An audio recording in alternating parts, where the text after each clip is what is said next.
A gente tem aqui um tweet, uma mensagem do vereador afastado, né? O filho Carlos Bolsonaro, filho do ex-presidente Jair Bolsonaro, diz que ele teve um novo pico de pressão no início da madrugada. Foi de muita preocupação ao acompanhar meu pai, diz ele. A pressão arterial estava altíssima e, mais uma vez, os médicos precisaram intervir para controlar o quadro e avaliar a possibilidade de uma nova cirurgia hoje para tentar cessar os soluços. Também foi iniciado o tratamento para a apneia do sono. São muitos desafios somados e todos sabemos que sem acompanhamento médico constante e cuidados rigorosos, a saúde dele, a vida dele, diz o Carlos, fica seriamente ameaçada. Seguimos com fé, esperança e orações para que tudo ocorra bem, escreveu o Carlos Bolsonaro. Ronilson, a questão é que, é claro, né, a saúde do ex-presidente Jair Bolsonaro tem que ser avaliada. É uma questão mais médica, né, do que política ou qualquer outra coisa, né? Se os médicos indicarem que há essa necessidade, cabe à justiça autorizar a prisão domiciliar, né? Enquanto isso, assim como os demais presos, ele segue cumprindo pena, né? Bom dia para você.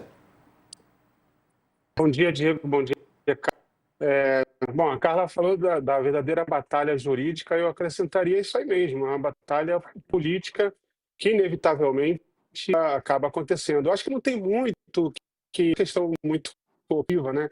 É uma questão até, eu acho, técnica o bastante. Realmente avaliar diariamente a sua condição física, a sua saúde.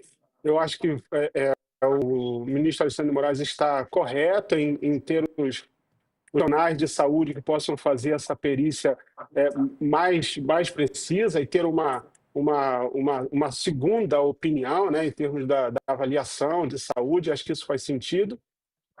E a maneira como isso é usado politicamente, eu acho que não tem muito como a gente sobre, que cada filho coloca isso num patamar, num lugar, né? O Eduardo enfatiza essa coisa da tortura que o Bolsonaro estaria sofrendo, o Carlos enfatizando cada uma das suas fragilidades, isso considerando, né, um presidente, um ex-presidente, potencial candidato, que até alguns meses atrás mostrava fazia questão de mostrar uma certa virilidade, disposição, inclusive para se tratar novamente. Eventualmente, eu acho que vale a gente, inclusive, se perguntar se em um outro contexto e a candidatura possível, se nós teríamos um presidente candidato nessas condições de saúde, né?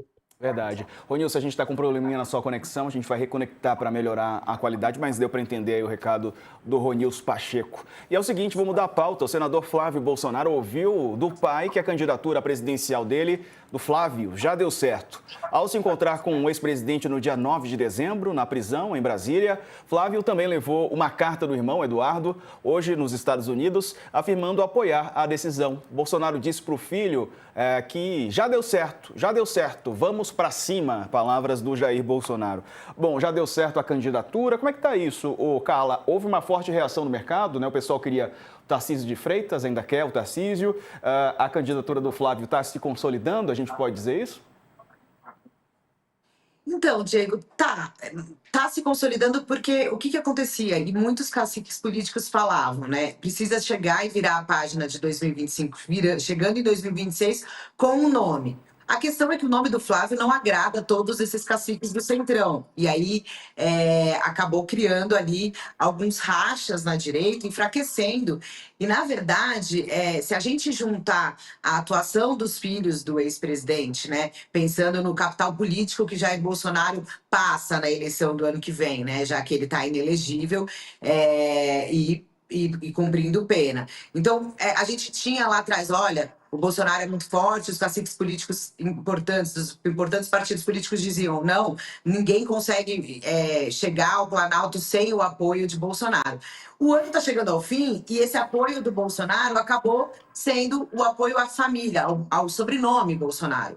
A escolha de Flávio, aí, na semana passada, né, sacramentada também por uma carta que o próprio filho do ex-presidente leu ali na porta do hospital, reiterando a candidatura dele, vai ter que fazer essas peças do xadrez se arrumarem.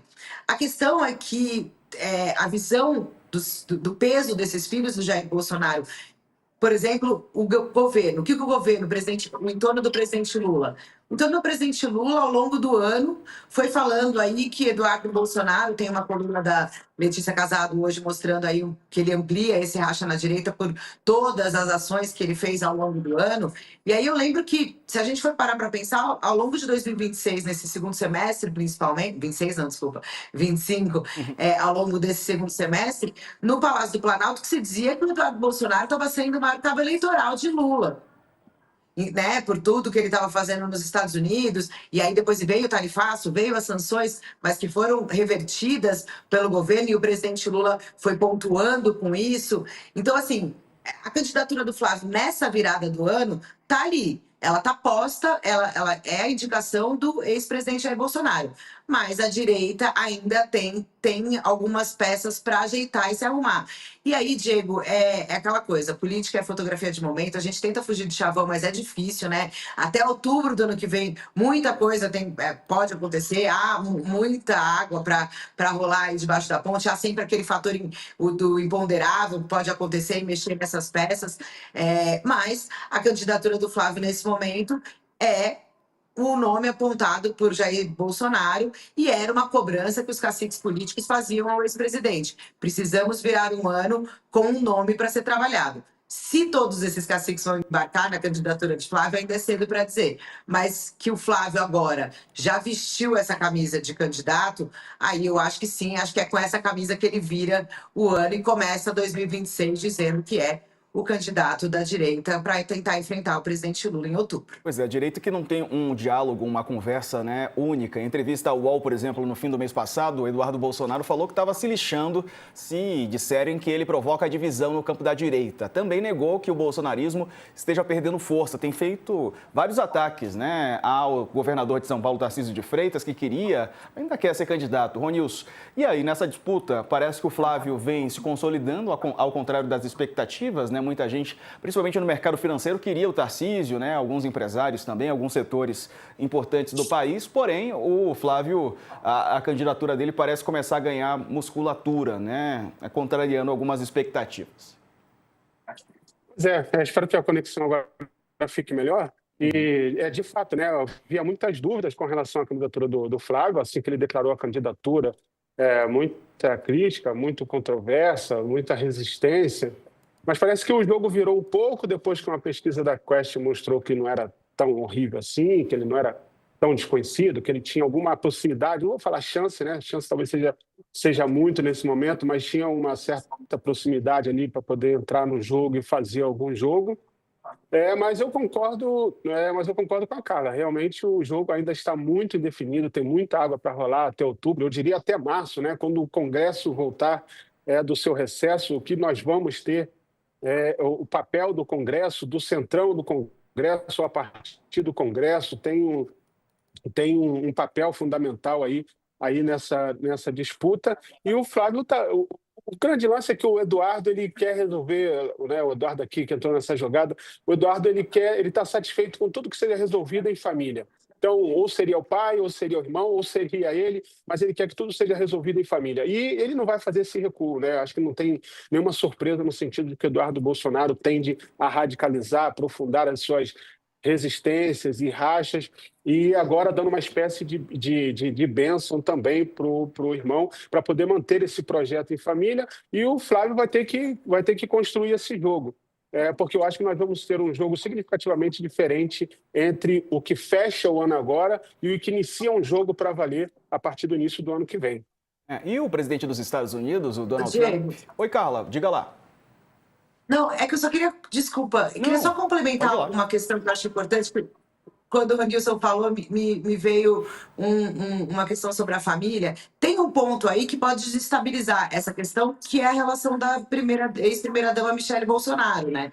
Que fez um pronunciamento na noite de Natal, nas suas redes sociais, e falou em traição, mesmo daqueles que são mais próximos. E isso foi visto como, olha lá, eles vão acabar rachando não só a direita, rachando a família também, o que vai ficar ainda mais difícil o que pode fragilizá-los ainda mais. Então, é uma relação complicada. A Michele já foi brigada, durante o governo era brigada com Carlos Bolsonaro, fizeram as pazes, fases recentemente, mas a ex-primeira-dama tem aí um projeto político dela também, é virtual. O ex-presidente Jair Bolsonaro disse que ela deve ser candidata ao Senado aqui pelo Distrito Federal. Todo mundo no PL acredita que é uma vaga garantida para a ex-primeira-dama, mas às vezes ela mostra que pode querer voos maiores e o nome dela é testado aí como alguém para aparecer na eleição presidencial. O próprio ex-presidente Jair Bolsonaro, o Eduardo e os filhos dizem que ela não está pronta para isso, mas ela também pode querer, enfim, enfrentar essa resistência interna na família. Não dá para descartar isso também, não. Verdade. Eu falava aqui que o presidente dos Estados Unidos, o Trump, teria descartado Jair Bolsonaro depois que passou a considerá-lo um perdedor. A avaliação foi feita pelo ex-embaixador norte-americano John Freely em entrevista para a BBC News. Abre aspas. Assim que Bolsonaro perdeu, ou seja, assim que ele foi condenado e preso, Trump o viu como um perdedor. E se há algo que Donald Trump não tolera, são perdedores. Fecha aspas para o que disse o diplomata. Ele já foi considerado um dos maiores especialistas em América Latina no Departamento de Estado dos Estados Unidos e deixou o governo em 2018, no primeiro mandato de Trump, por discordar das decisões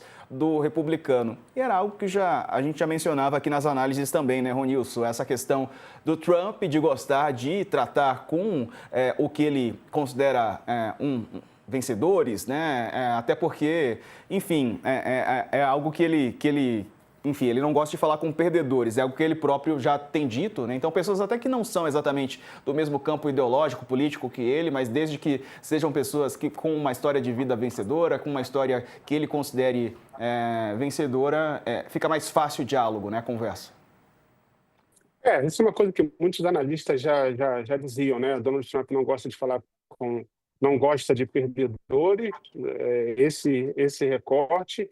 E Donald Trump é um negociador, um vendedor, né? Essa semana eu ouvi um podcast americano que falava, fazendo uma retrospectiva, e falava muito sobre esse perfil vendedor, né? Esse perfil negociador mais agressivo do Donald Trump.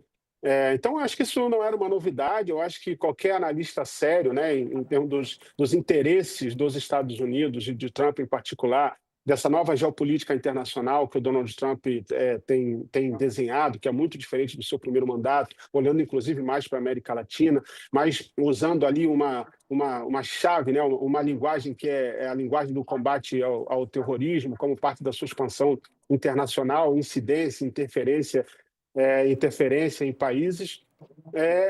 Donald Trump percebeu que Bolsonaro, sua família e o governo Bolsonaro, ou um possível governo Bolsonaro, não apresentava todas as características com as quais ele gostaria de negociar. Então, acho que não tem nenhuma novidade com relação a isso. Acho que a gente vai descobrindo, na verdade, que a família Bolsonaro é que vai descobrindo com um pouco de atraso aquilo que, de alguma maneira, a gente já analisava, aprofundava e falava sobre, algo que provavelmente Eduardo Bolsonaro continua recusando a enxergar e acreditar. Mas é um perfil muito diferente com o qual Donald Trump está disposto a negociar e fazer valer a pena uma negociação, porque isso também é um ponto importante.